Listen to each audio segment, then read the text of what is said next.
Alright, today I'm going to rewire this microphone. I'm going to change the plug on it. I want this microphone for a different radio, for a realistic radio, but it's wired up for a Cobra radio.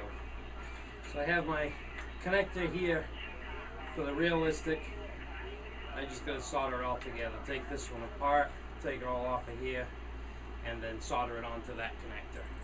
So that this Cobra mic, I like this one, it's loud. This is an old school mic. This is one of the ones with the 7-volt battery in it. These were much louder than the newer ones that use the 9-volt battery.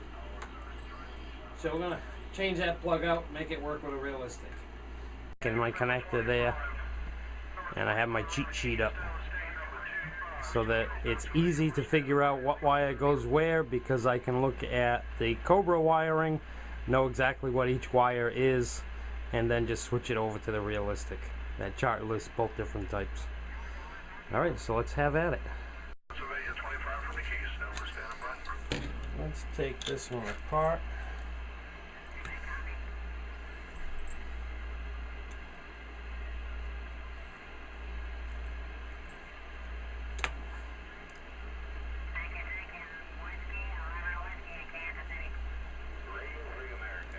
Put the 2 screws on the clamp, and the half of the clamp will come off.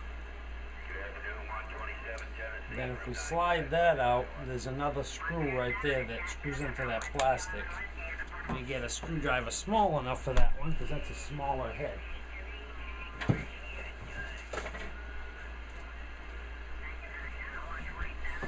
The whole kit.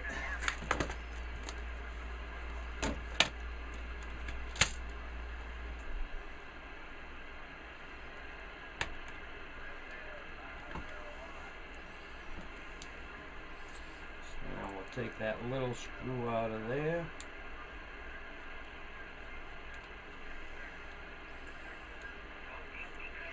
Let's put those all in a safe place where I won't send them flying.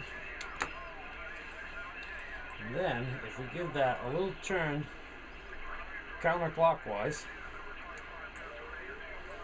then it releases it, and now it should slide right out of there. There it goes. Just tight. This one has a little plastic clamp around the connectors. Just stick your fingernail in the slots, it'll pop right open. Set that aside. Alright, so we're going to mark this. So we're going to make ourselves little notes here. And the last one is the ground. Alright, so now we're going to heat up that gun. Put my glasses up a little bit so it doesn't make me sound so nasally. Pinching my nose. I need to slide the glasses down in order to see up close. Now what I usually do is put it in my thumb and finger like that so that it's rocking and putting a little pressure. And I hold the wire with my fingers down here. So that way I can just bend it and pop that wire free. You're going to obviously have to turn it. Go free. And the last one can be a little more tricky because you can send both halves flying. Alright, so what I'm going to do before I go any further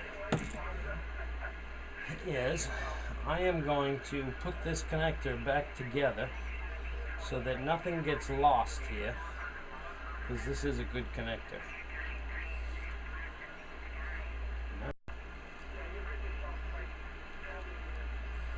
Now that connector is ready for the next project, or for when I wire this back up for Cobra, because if I don't end up liking it on the realistic.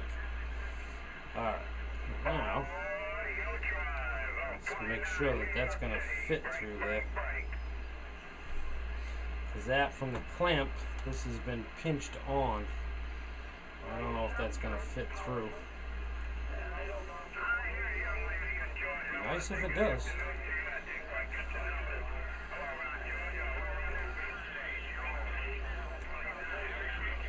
Awesome. Give the cord a little bit more strength. So what we're going to do is attach. First we're going to untangle these wires, because the ground and the shield are both connected together still, which that may change now. Let's see, realistic.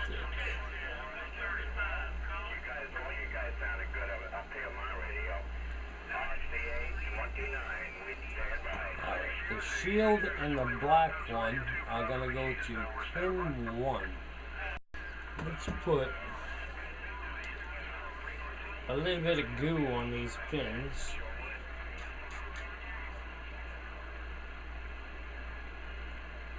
It doesn't take much. I usually just get a little bubble of it on the end of the tube and then touch it against the pins a little.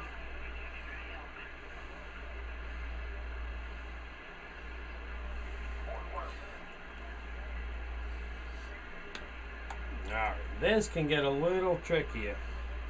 Holding this in place and getting, especially when it's like this one and it's 2 wires together, and especially where they have a glob of solder on them right now.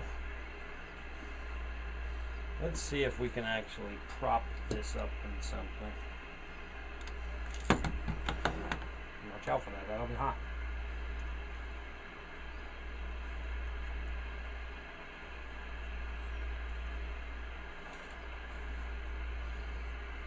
That should work pretty good.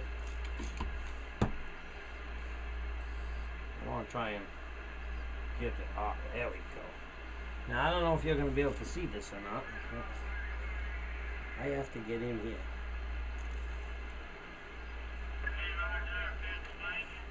Usually there's plenty of solder on the connector already, especially if you're using used ones.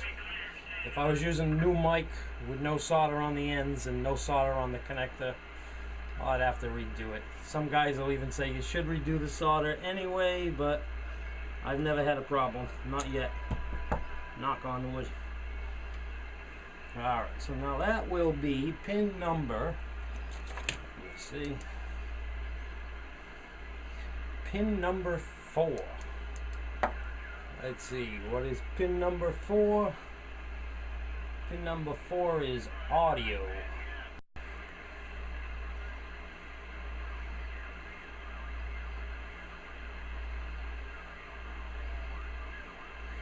Just twisting the wire a little to get it to lay in place, so that as soon as I soften that solder, it doesn't just try to move away like that.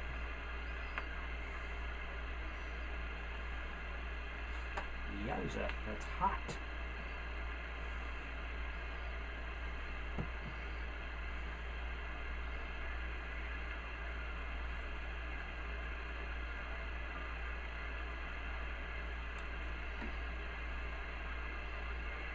Alright, that one's in.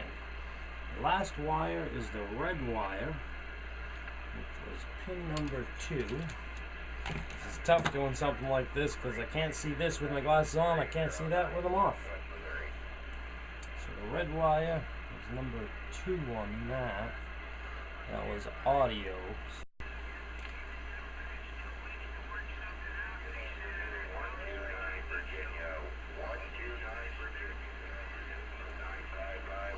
I'm going to add just a pinch of solder to one of those because it wasn't quite enough on there.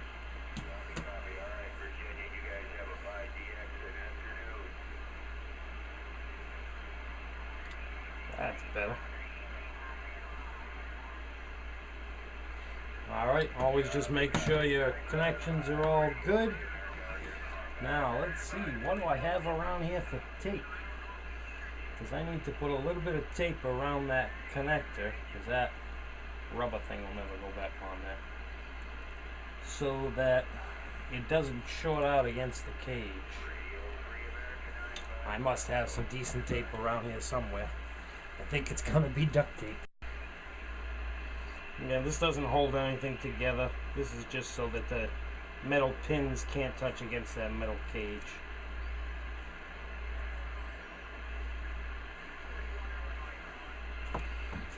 That'll to work peachy. Alright, now let's open up this cage. So that we can put this together.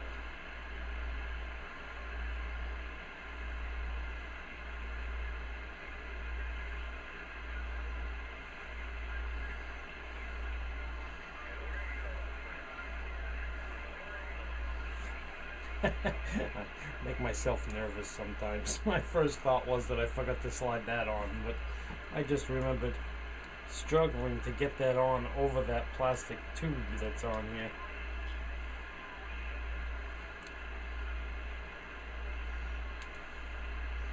These clamps hardly ever cooperate.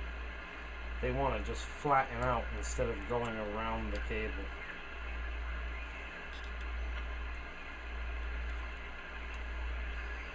It is one thing I like better about the screw-on connectors.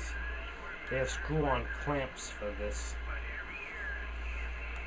Now, I'm going to put the other half of the cage on there and slide the cover, and there's a little tab there, a lock slot there. Just line those up.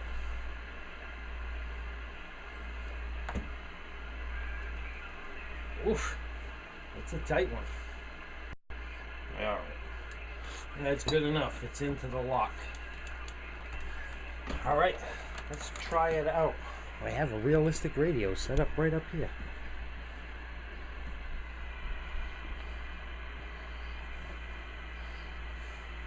Alright, who thinks it's going to make noises? Who thinks it's just going to work first time? I will admit, there's been many times over the years I've had to take it all back apart again.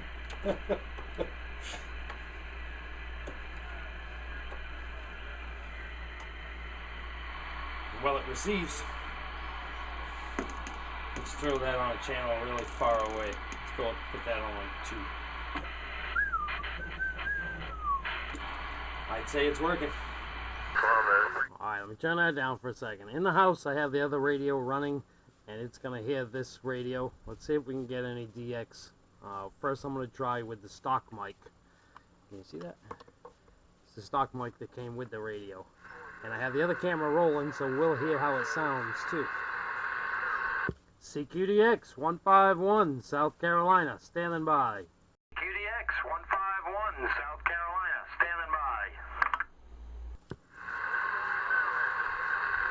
Alright, that was the stock mic.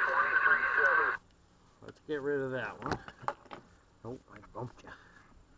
Sorry about that. Now let's put in the desk mic.